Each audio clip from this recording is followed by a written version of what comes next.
Well, good afternoon and welcome, Elon. Oh, I was going to take off my tie. Is that all right if I do that? I came in with a tie, but then I was told there was a tie, so.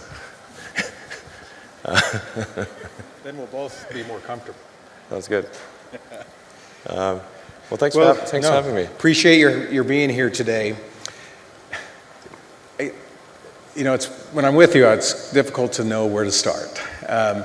Let's start just what drives you? What is it that when you wake up in the morning, do you see a problem and you want to solve it?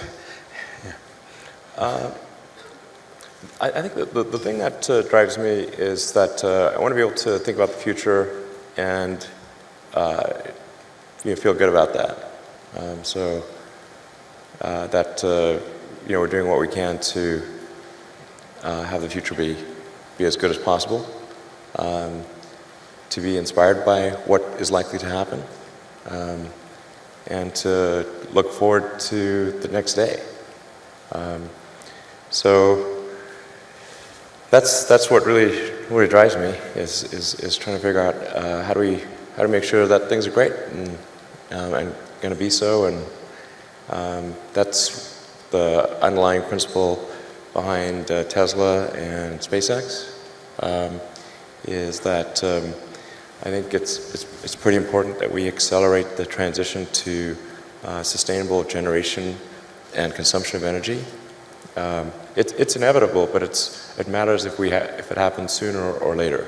And then SpaceX is about helping make life multiplanetary, and doing what we can to continue the dream of Apollo, and ultimately make a contribution to life becoming multiplanetary. Well, let's talk a little more about that. I think everyone very interested in that when you say making life multiplanetary. Yeah. That's exciting. It is exciting. So what's your vision there? I think, particularly for Americans, think about America is a nation of explorers. People came here from other parts of the world that, chose to give up the known in favor of the unknown. So I think exploration, I think the United States is a distillation of the human spirit of exploration. So that's why it appeals to Americans so much. You can see this when, say, there was a shuttle tragedy and 7 people died. And that's terrible, but a lot of people die all the time. But why do we care so much? Because it was the dream of exploration that was dying along with those people. That's why. No, and I'm one of those, and probably like many of you, remember exactly where you were when that tragedy happened. So you have 30 plus governors here today, and we're very excited about your willingness to be with us. And you hopefully heard me talk a little bit about my initiative, which is being ahead of the curve. What do you tell us as governors? What should we be thinking about in terms of innovation and developing public policy for the future?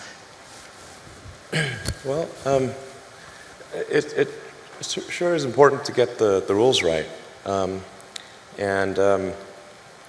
It's sort of, in terms of legislative and executive actions, it's sort of like, think of, say, like professional sports or something. If you don't have the rules right, if there isn't, if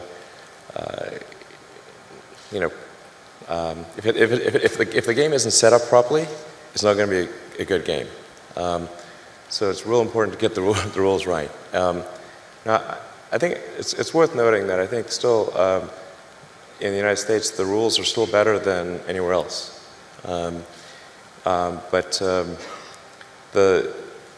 It's very easy to put something in place which is an inhibitor to innovation without realizing it. So in terms of the regulatory environment, it's always important to bear in mind that regulations are immortal, and they never die unless somebody actually goes and kills them, and then they get a lot of momentum. So a lot of times regulations can be put in place for all the right reasons, but then nobody goes back and gets rid of them afterwards when they no longer make sense. And there used to be a rule in the early days when people were concerned about automobiles, because that was a pretty scary thing to see a carriage just going wrong by itself. You never know what those things might do. So there were like rules where you had to, in a lot of states, where you had to carry a lantern in front of the automobile. And it had to be like 100 paces ahead of the automobile. There had to be someone with a lantern on a pole. I'm like, okay, but you should really get rid of that regulation. And they did, because it would really be awkward. So just regulations, even if done correctly and being right at the time, it's always important to go back and scrub those, periodically to make sure they're still sensible and they're still serving the greater good. I think in terms of tax structure, what is economically incented and what is not economically incented, just make sure that the incentive structure is correct.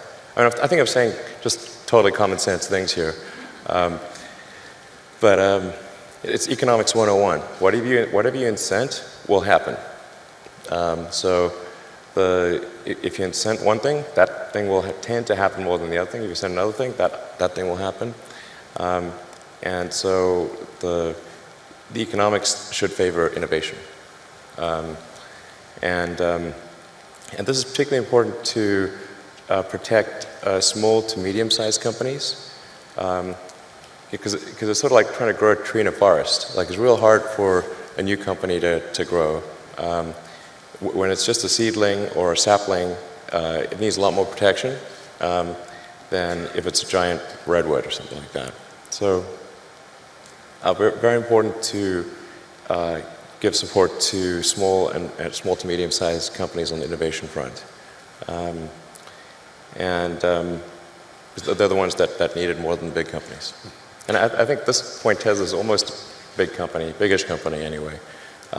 So I'd favor, supporting smaller companies than Tesla, relatively speaking. What would your response be? Because there are critics out there with regard to incentives, and that, Sure. and Tesla has been, and I can speak from experience, the beneficiary of incentives, economic incentives, with regard to the Gigafactory. Sure. What would you tell those people? Yeah, I think, well, first of all, as you know, those incentives were a little overstated. In the case of the Gigafactory, it's a $5 billion investment, capital investment, to get that factory going. And I didn't actually know this until, by the way, I didn't know this until we did the press conference. Actually, that over 20 years, the Nevada incentives added up to 1.3 billion. I actually didn't even know this. But it's, Now he's telling. Go ahead. literally, I learned it at the press conference. I'm like, really? No, but I mean, the thing is that they took what added up over 20 years and made it sound like Nevada was writing us a $1.3 billion check. And I'm still waiting for that check. Did it get lost in the mail? I don't know. But this is the way the press works, of course. So if you divide 1.3 billion by 20, okay, then it's like, okay, Tesla's on average receives sort of a tax. It's basically sales and use tax abatement is what it amounts to. So Tesla gets we get on the order of 50 to 60 million of sales and use tax abatement divided over 20 years. But this is for something which has a $5 billion capital cost just to get going, and then would have to generate about $100 billion over that period of time to achieve a $1.3 billion tax benefit. So essentially, it's a little over 1% over that period of time, and that's great, okay. But it's not, it's not the way it was characterized in the press. Because if it's put in the proper context, it sounds like, okay, well, that's neat, it's about 5% helpful on setting up the factory and about 1% helpful over the next 20 years. Cool. That actually sounds pretty reasonable. Yeah. Yeah, so that was helpful, but there are a lot of other factors as well. We actually had slightly bigger incentive packages from some other states that were offered, but we factored in how quickly could we get the Gigafactory into operation, what were the risks associated with that progress, what would be the logistics costs over time of transferring battery packs and powertrains to a vehicle factory in California, and all of those factors weighed together is what led us to make the decision in favor of Nevada. And working with your team was great. It was very forward-leaning. And like a big part was also just like making sure you feel really welcome, within the state. That's sort of what led us to make the decision for the Gigafactory. And then we have another factory in New York doing solar panels. Also, actually, will be the biggest solar panel producer in North America when it's done. And then we expect to establish probably at least 2 or 3 more gigafactories in the US in the next several years, as well as a couple overseas. But the overall objective of Tesla is really what set of actions can we take to accelerate the advent of sustainable production and consumption of energy. I think the sort of the way I would assess the historic good of Tesla is in terms of how many years of acceleration was it, and if we can accelerate sustainable energy by 10 years, I would consider that to be a great success. Even if it was only 5 years, that would still be pretty good. That's the overarching optimization. So you've talked about interplanetary travel and sustainable energy and the vehicles a little bit. What would you want things to look like in 5 to 10 years associated with energy? Sure. And with autonomous vehicles, electric vehicles?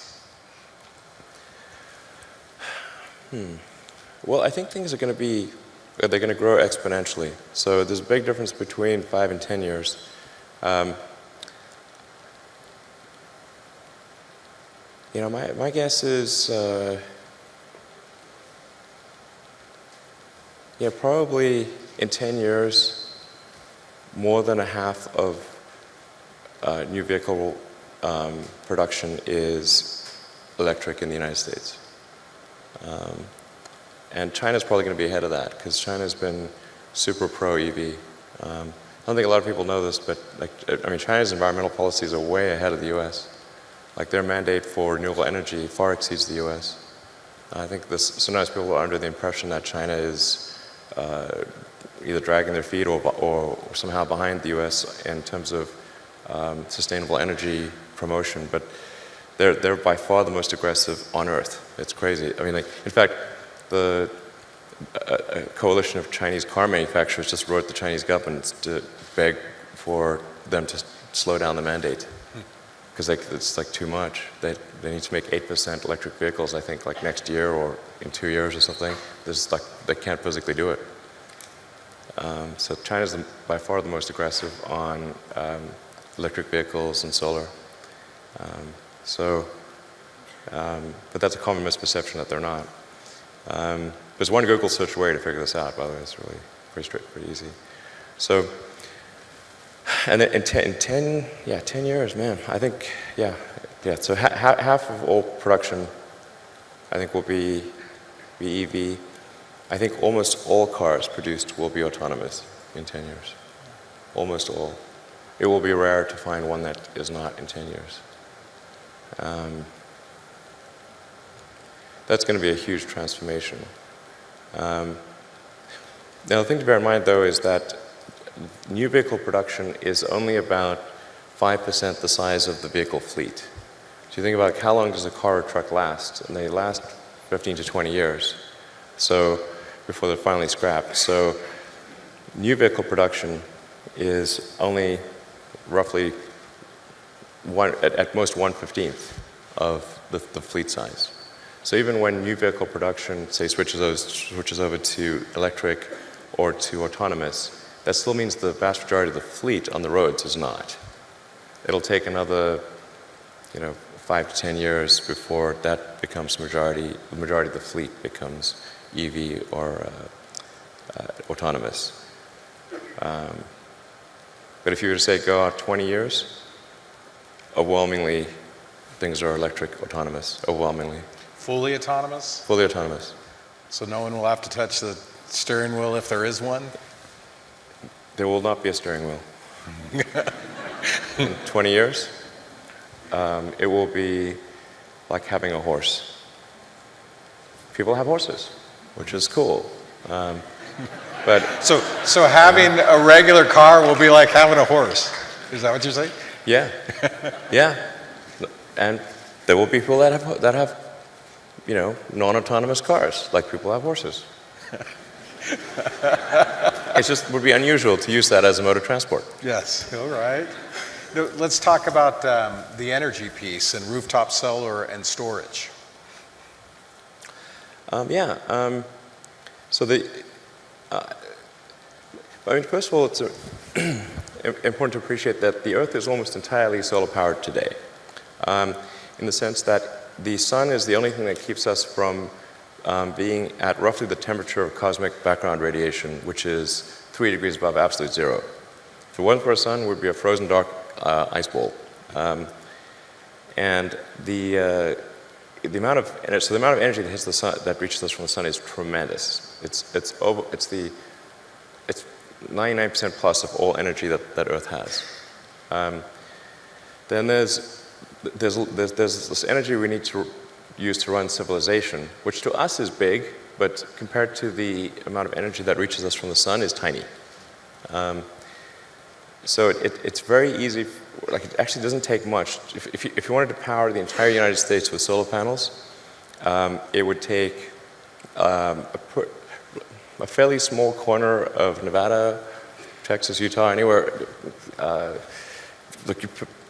You only need about 100 miles by 100 miles of solar panels to power the entire United States. And then the batteries you need to store that energy to make sure you have 24/7 power is 1 mile by 1 mile. One square mile. That's it. I showed the graph of or image of this where this is what 100 miles by 100 miles looks like. It's like a little square on the U.S. map. And then there's a little pixel inside there, and that's the size of the battery pack that you need to support that. Real tiny. So, Will, you talked about 20 years from now, some people will still be using horses or It won't be zero. Yeah. But it's too rare. So what will the energy piece look like? I mean, will there be transmission lines? Will there be a need? Yeah, I think there's use of energy is roughly divided into 3 areas, and they're more or less equal at a high level. There's about a third of energy is used for transportation of various kinds. About a third is used for electricity. About a third is used for heating. So if you want to have, and then of the electricity production, call it something on the order of 10%, depending upon how you count it, is renewable. Maybe 15% today. So that means that there's a massive amount of solar that would need to be produced and connected in order to be fully sustainable. Because fully sustainable means you're tackling transport, non-renewable electricity generation, and heating. So that means there will need to be a combination of utility scale solar and rooftop scale solar combined with wind, geothermal, hydro, probably some nuclear for a while, in order to transition to a sustainable situation, which means really for the most part massive growth in solar. And it's going to be important to have rooftop solar in neighborhoods, because otherwise there'll need to be massive new transmission lines built. And people do not like having transmission lines go through the neighborhood. They really don't like that. And I agree. So you want to have some localized energy production combined with utility. So you want rooftop solar, utility solar, and that's really going to be the solution from a physics standpoint. That I can't see any other way to really do it. People talk a lot about fusion and all that, but the sun is a giant fusion reactor in the sky, and it's really reliable. It comes up every day. So if it doesn't, we've got bigger problems. Somebody asked me to ask you this. We talked about workforce today, but they asked me, are robots going to take our jobs, everybody's jobs in the future? Or how much do you see artificial intelligence coming into the workplace? Well, first of all, I think on the artificial intelligence front, I have exposure to the very most cutting edge AI. And I think people should be really concerned about it. I keep sounding the alarm bell, but until people see like robots going down the street killing people, like they don't know how to react, because it seems so ethereal. I think we should be really concerned about AI, and I think we should. AI is a rare case where I think we need to be proactive in regulation instead of reactive. Because I think by the time we are reactive in AI regulation, it's too late. And normally the way regulations are set up is that a whole bunch of bad things happen, there's a public outcry, and then after many years, a regulatory agency is set up to regulate that industry. And there's a bunch of opposition from companies who don't like being told what to do by regulators. Anyway, it takes forever. That in the past has been bad, but not something which represented a fundamental risk to the existence of civilization. AI is a fundamental risk to the existence of human civilization, in a way that car accidents, airplane crashes, faulty drugs, or bad food were not. They were harmful to a set of individuals within society, of course, but they were not harmful to society as a whole. AI is a fundamental existential risk for human civilization, and I don't think people fully appreciate that. It's not fun being regulated. It's not, it can be pretty irksome, but in the car business, we get regulated by Department of Transport, by EPA, and a bunch of others, and there's regulatory agencies in every country. In space, we get regulated by FAA,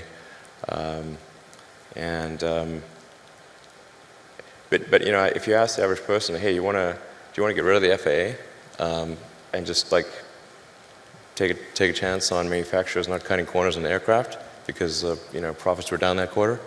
I was like, hell no. That sounds terrible. So, I think even people who are extremely like libertarian free market, they'd be like, yeah, we should probably have somebody keeping an eye on the aircraft companies, making sure they build a good aircraft and good cars and that kind of thing. So, I think there's a role for regulators. That's very important. And I'm against overregulation for sure. But man, I think we better get on that with AI pronto. And so there'll certainly be a lot of job disruption. Because what's going to happen is robots will be able to do everything better than us. I'm including, I mean, all of us, you know. Yeah, I'm not sure exactly what to do about this.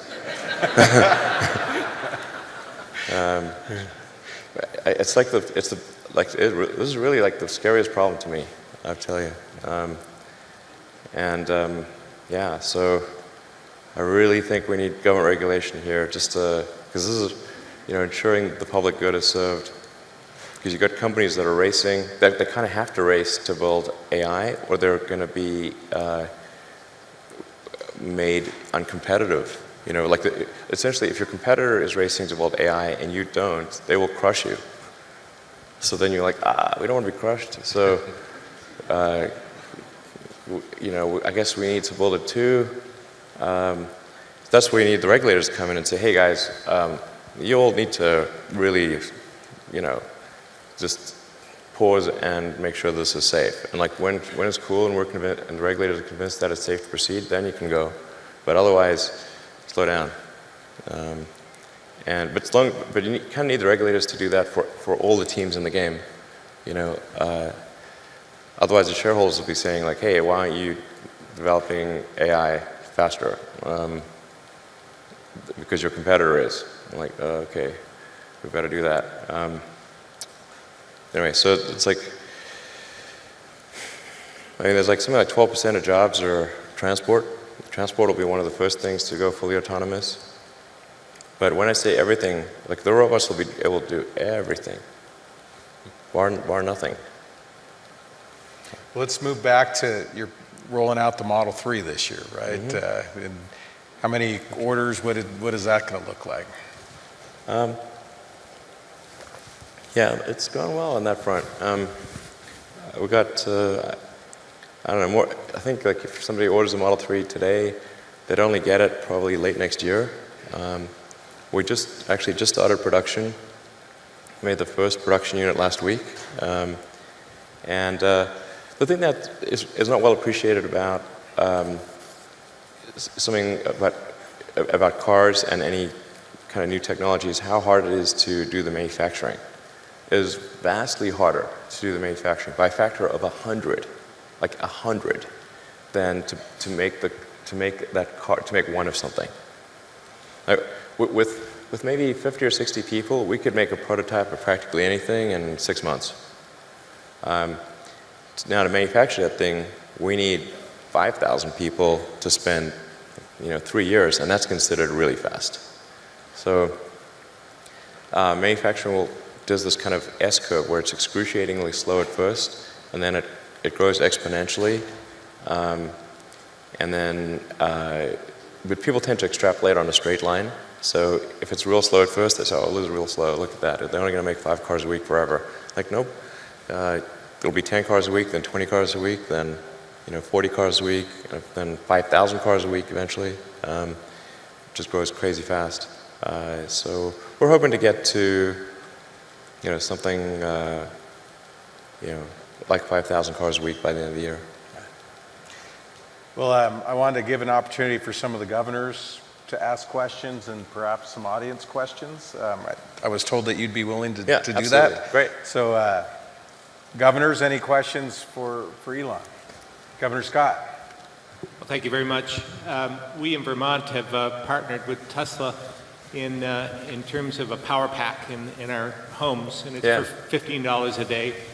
You can rent this for 15 years, and it'll carry power as a backup generation device for 12 hours, and it's been really, really interesting from my perspective.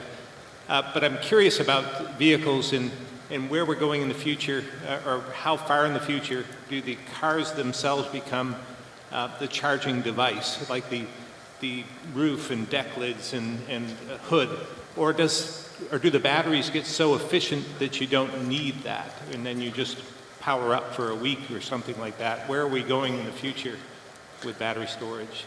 Yeah, I think the future is there's 3 legs to the stool. There's electric cars, there's a stationary battery pack, and solar power. With those three things, you can have a completely sustainable energy future. That's all that's needed. On the solar front, like I said, it's going to be a combination of rooftop solar and utility scale solar. You'll need both because of the enormous demand for electricity. And then one of the things that's been missing, I think, up till now is having rooftop solar that looks good and isn't that's where we got the solar glass roof that we're developing, and we're doing it in different styles so that it matches the aesthetics of a particular house or sort of regional style. I think that's actually pretty important.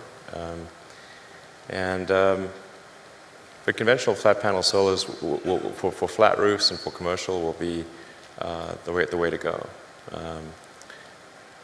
But yeah, and putting solar panels on the car itself, not that helpful because the actual surface area of the car is not very much, and cars are very often indoors, and so it's the least efficient place to put solar is on the car. Just wondering about maybe a wrap of some sort. Does that make any sense in the future? Like a wrap of solar around either a building made of a solar panel or a wrap of a vehicle actually being the solar panel, but being the components of the vehicle itself? I don't think so. I'll scrap that idea. No, it's just way better to put it on the roof, for sure. And I've really thought about this. I mean, really, and I pushed my team about, like, isn't there some way we could do it on the car? I mean, technically, if you had like some sort of transformer-like thing which will pop out of the trunk like a hard-top convertible and just like ratchet solar panels over the whole surface area of the car, extending like for the entire, say, square footage of a parking space, provided you're in the sun, that would be enough to generate about 20 to 30 miles a day of electricity, but that is for sure the expensive, difficult way to do it. Governor Burgum. Still thought about maybe we should, but. Elon, thanks for being here. With your background in payment systems, you understand the important role of security in transactions. Yeah. Now that you've got...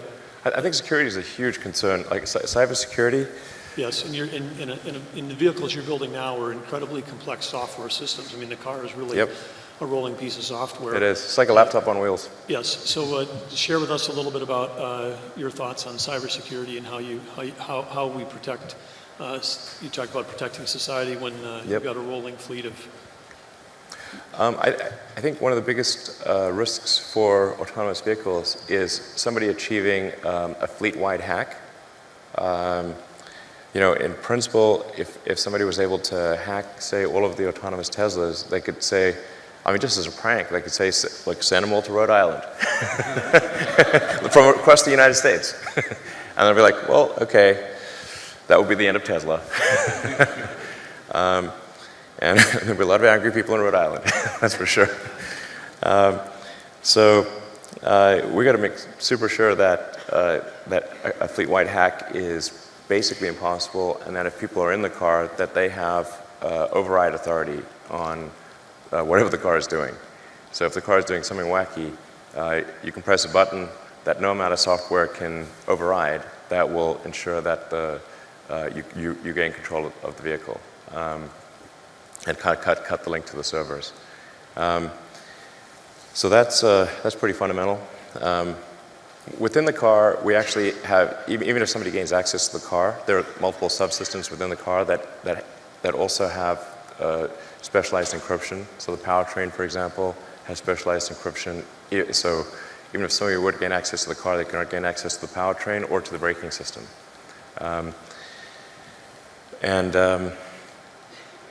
it is my top concern from a security standpoint at Tesla is making sure that fleet-wide hack or any vehicle-specific hack can occur. They have the same problem with cell phones. It's kind of crazy today that we live quite comfortably in a world that George Orwell would have thought was super crazy. Like we all carry a phone with a microphone that can be turned on really at any time without our knowledge, with a GPS that knows our position, and a camera, and well, kind of all of our personal information. We do this willingly, and it's kind of wild to think that that's the case. So the phone, like Apple and Google, kind of have the same challenge of making sure there cannot be a fleet-wide hack or a system-wide hack of phones, or a specific hack. So that's our top concern. Yeah, it's going to become a bigger and bigger concern. I think Tesla's, I don't want to tempt fate here, but Tesla's pretty good at software compared to the other car companies. So I think it's going to be a bit like an even bigger challenge for the other car companies to ensure security. Yeah. Thank you. Governor Dugard. Thank you, Governor. Mr. Musk, thank you for speaking to all the governors today. It's an honor to have you here. One question I had, we saw when gasoline prices went to $3.50 a gallon, there was a big jump in interest in hybrid vehicles, sure. and you saw those vehicles become very much in demand. And then as gasoline prices have fallen, you've seen a reversal of that. And I'm wondering to what extent you have a concern about the future of electric vehicles in the face of those very low prices. Can you speak to that? Well, the economics, they kind of set the slope of the curve. So there's no question in our mind whatsoever that all transport, with the ironic exception of rockets, will go fully electric. Everything, planes, trains, automobiles, well, a lot of trains are already electric, all ships, but it's a question of what that time frame is. And the economic incentive structure drives that time frame. That's really what it amounts to. And the big challenge is that there's an unpriced externality in the cost of fossil fuels. So the unpriced externality is the probably weighted harm of changing the chemical constituency of the atmosphere and oceans. Since it is not captured in the price of gasoline, it does not drive the right behavior. It would be like if tossing out garbage was just free, and there was no penalty. You just do as much as you want. Then, streets would be full of garbage.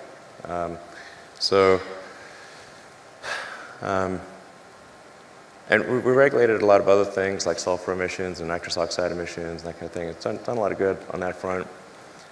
With CO2, it's tough because there's so many vested interests on the sort of fossil fuel side. And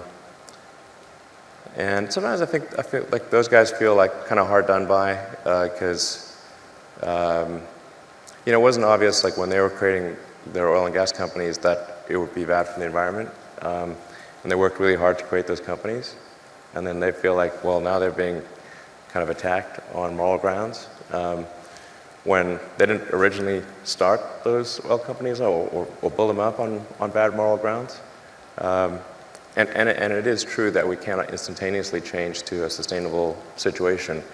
But then those guys will also fight pretty hard to slow down the change. And that's really where I think is morally wrong. Go to Governor Bevin and then Governor Hutchinson. Then we'll take a couple, and then Governor Hickenlooper, and then we'll take some audience questions. Governor Bevin. Elon, thank you for being here. Short version of the question, then slightly longer.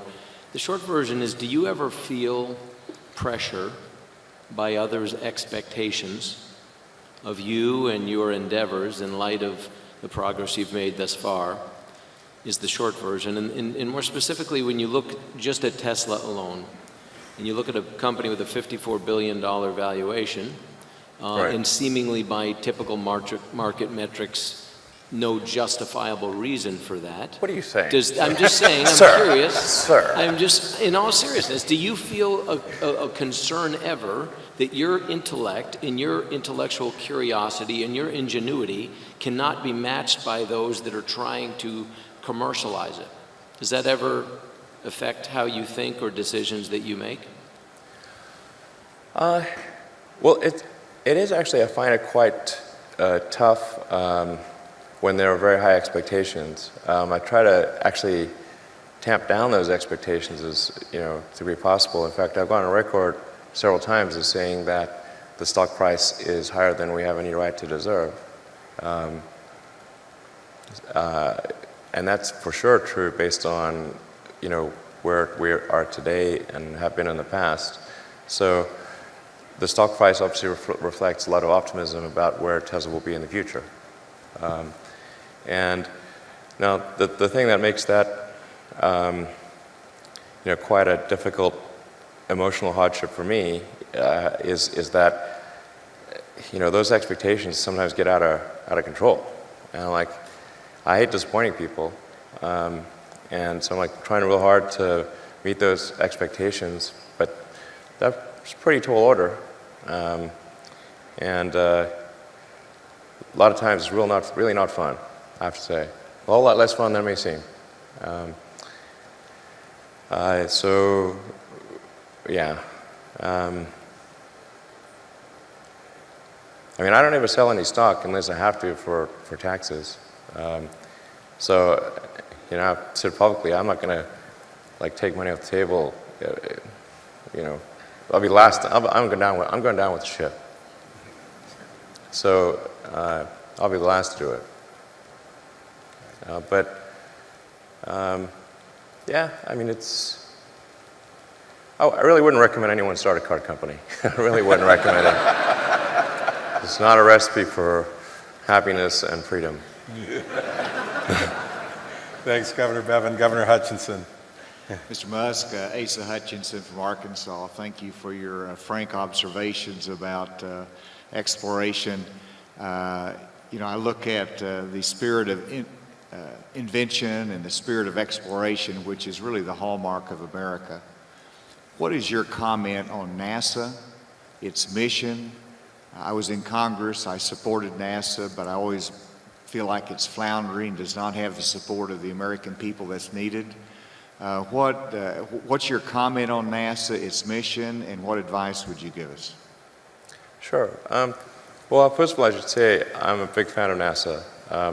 In fact, at one point, my password was "I love NASA." Literally, that was my password. I think NASA does a lot of good things for which it doesn't get enough credit, and that the public, I guess, doesn't know that much about. Most members of the public, they're not really into hard science. It's not the thing they're tuning in for most of the time. I love hard science, but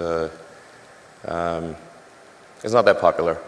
So, but there's great things in terms of the telescopes like the Hubble and the James Webb and the rovers on Mars and the probes to the outer solar system. Those are all really great things. But to get the public excited, you got to get people in the picture. It's just 100 times different if there are people in the picture. If there's some criticism of NASA, it's important to remember people in the picture. If you want to get the public support. If you talk to a scientist about that, they say well, where's the science in that? You're not getting it. It's that's not why people are giving you money. It's a little bit of the reason, but the serious scientists are people just make things more expensive. Why do we have people? Okay, well, why do we have people at all? Or anywhere? Sometimes the scientists are the ones who just don't understand. Even though they're smart people, but So you got to have something that's going to fire up the, fire people up and get them really excited. And like, I think if we had a serious goal of having a base on the moon and sending people to Mars, and said, okay, we're going to be outcome oriented. How are we going to do this? Okay, we got to change the way contracting is done. You can't do these like cost plus sole source contracts, because then the incentive structure is all messed up. So as soon as you don't have any competition, well, okay, there's no the sense of urgency goes away. And as soon as you make something a cost plus contract, you're incenting the contractor to maximize the costs of the program because they get a percentage. So they never want that gravy train to end, and they want to make it they become cost maximizers. And then you have good people engaged in cost maximization because you just gave them incentive to do that and told them they'll get punished if they don't. Essentially, that's what happens. So it's critically important that we change the contracting structure to be a competitive commercial bid. Make sure that there are always at least two entities that are competing to serve NASA, and that the contracts are milestone-based with concrete milestones. PowerPoint presentations do not count. Like everything works in PowerPoint. Okay, you can say, I have a teleportation device. Look, here's my PowerPoint presentation. So milestone-based, competitive commercial contracts with competitors, and then you've got to be prepared to fire one of those competitors if they're not cutting it, and recompete the remainder of that contract. And by the way, NASA's actually already done this, and they did it with the commercial cargo transportation to the space station. And that was a case where NASA, NASA actually, I'm not sure if they thought it would work or not work, but they didn't have the budget to do anything else. So they're like, okay, we're going to try this competitive commercial milestone-based contracting, and it worked great. And they awarded it to two companies, to SpaceX and a company called Kistler. And SpaceX managed to meet the milestones. Kistler did not, so then NASA recompeted the remainder of the contract to Orbital Sciences, but then Orbital Sciences got across the finish line. So now NASA's got two suppliers for taking cargo to the space station, and it's a great situation. Same thing for commercial crew to the space station. NASA competed that. In the commercial crew case, it's SpaceX and Boeing. And I think that's also a good situation. So now, like I can tell you, like the SpaceX team is like, we're going to do this before Boeing. That's for sure. And then like I bet at the Boeing team, they're like, we're going to do this before SpaceX. That's good. It's a good forcing function to get things done. I can't tell you how important that contracting structure is. That is night and day. There's way too much in government which is where it's a sole source cost plus contract.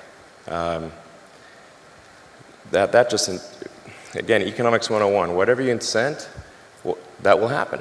And people shouldn't be surprised. It's like, oh, you just, said, okay, if that company manages to find some excuse to double the cost of the contract, they're going to get double the profit because they're getting a percentage. So they can do exactly that. And they're not going to say no to requirements. So the government will come up with some set of requirements. 90% of them could make a lot of sense, and 10% of them are cockamamie that double the price of the project. For those 10% of cockamamie requirements in a cost-plus contract, the contractor will always say yes. There could be a future for you in government contracting at the state level. Yeah. Let's go to Governor Hickenlooper and then Governor Ducey. So I think like most governors, I find it so refreshing to have the unbridled truth, but I do suspect every time you say publicly that the stock price is higher than we have any right to believe, I'm going to guess you probably get some calls from investors suggesting that maybe you don't say that so frequently. Yeah, that's true. I wanted to go back and just briefly, because I think I wrote this down, that you said that artificial intelligence is the fundamental existential risk facing civilization. Did I get that close enough? In my opinion, it is the biggest risk that we face as a civilization is artificial intelligence. And so, to a group of leaders, what would you advise that how should we be addressing something that's such a large landscape and yet obviously so important? I think that one of the roles of government is to ensure the public good, and to that dangers to the public are addressed. So that hence the regulatory thing. I think the first order of business would be to try to learn as much as possible. To understand the nature of the issues, to look closely at the progress that is being made, and the remarkable achievements of artificial intelligence. Last year, Go, which is quite a difficult game to beat, that people thought would never be beaten with by a computer, that a computer would either never beat the best human player or that it was 20 years away. And last year, AlphaGo, which was done by DeepMind, which is a kind of a Google subsidiary, absolutely crushed the world's best player. And now it can play the top 50 simultaneously and crush them all. So, just like that pace of progress is remarkable. And you can see more and more coming out. I think the robotics, you can see robots that can learn to walk from nothing, within hours, like way faster than any biological being. But the thing that's most dangerous is, and it's the hardest to kind of wrap, kind of get your arms around because it's not a physical thing, is kind of a deep intelligence in the network. You say, well, what harm could a deep intelligence in the network do? So, well, it could start a war by doing fake news and spoofing email accounts and fake press releases, and just by manipulating information. The pen is mightier than the sword. As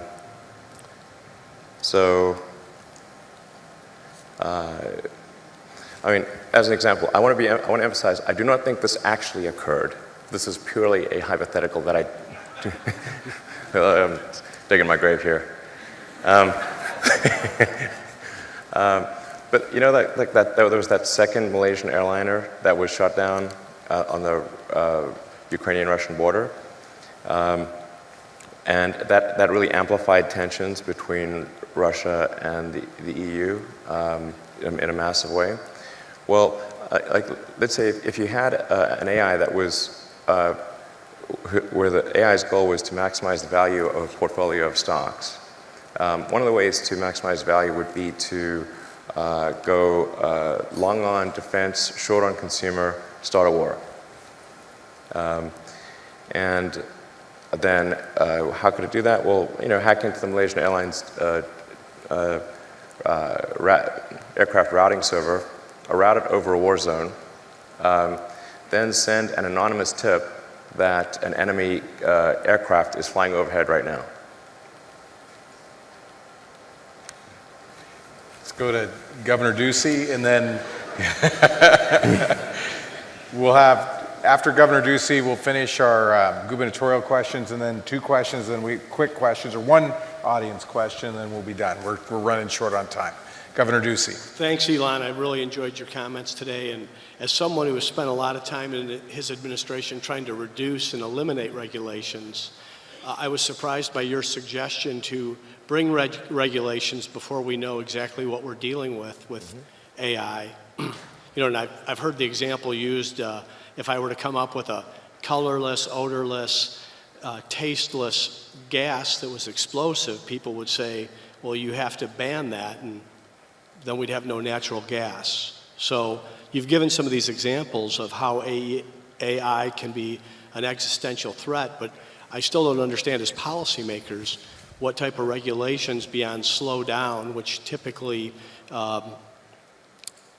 policymakers don't get in front of entrepreneurs or innovators. Well, I think the first order of business would be to gain insight. Right now, the government does not even have insight. And I think the right order of business would be to stand up a regulatory agency, initial goal, gain insight into the status of AI activity, make sure the situation is understood. Once it is, then put regulations in place to ensure public safety. That's it. And for sure, the companies doing AI will, most of them, not mine, will squawk and say, hey, this is really going to stifle innovation, blah, blah, blah. It's going to move to China. It won't. And it won't, because has Boeing moved to China? Nope. They're building aircraft here. Same on cars. And so the notion that if you establish a regulatory regime, that companies will just simply move to countries with lower regulatory requirements is false on the face of it, because none of them do. Unless it's really overbearing, but that's not what I'm talking about here. I'm just talking about, making sure that there is awareness at the government level. I think once there is awareness, people will be extremely afraid, as they should be. All right, one audience question. We'll take the first hand that came up. Right here. Thanks, Elon. Ina Fried with Axios. Early on in this administration, you had argued pretty vociferously that it was best to engage and better to be in the room than not be in the room.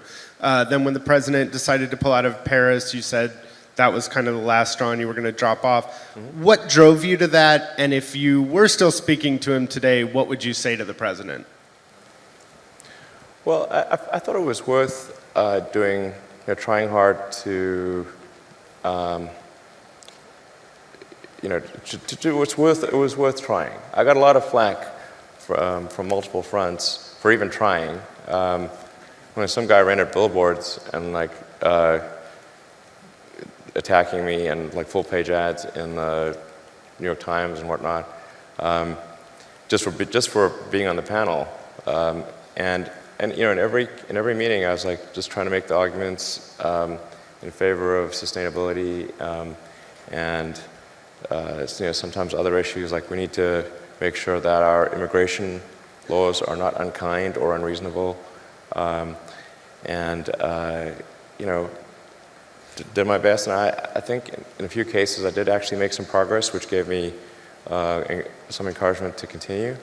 But then I just really think that the Paris Accord, man, if I stayed on the councils, then I'd be essentially saying that wasn't important, but it was super important, because I think a country needs to keep its word.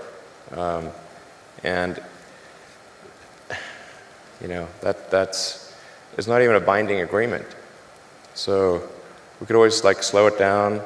The argument that there would be job losses, well, we could see if there are job losses before we exit the agreement. And maybe there won't be job losses, maybe there'll be job gains. But yeah, there's just no way I could stay on after that. So, did my best. All right, well, everybody, if you would please join me in thanking Elon for being here today.